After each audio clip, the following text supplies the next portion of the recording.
नमस्कार, मैं हूँ हिताशा और आज हम मौजूद हैं इंडस फूड एग्जीबिशन में जो कि हो रही है India Expo Mart Greater Noida में। इस एग्जीबिशन को ऑर्गेनाइज किया है trade promotion council of India ने। Hi, welcome to Indusfood. How is your experience so far? So Indusfood, we are getting great response and overwhelming experience. The first day usually the engagement generally is not very much, but we had a packed day yesterday also, and today also we are entertaining great queries from Lebanon, Russia, South Africa, US. So it's going great. And tell me something about your product range. Yeah.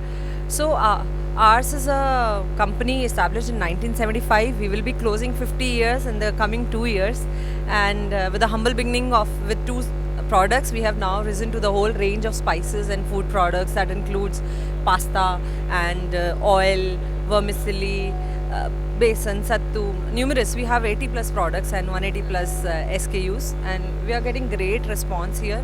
We have recently introduced makhana and everything, and again we are getting, because makhana is booming, and we are getting very good response. And what are the products that are in pipeline? So we are working on getting flour mills, and also trying to go towards dal and flour. Let's see, there's more to come in coming years. Yeah. Wish you all the best.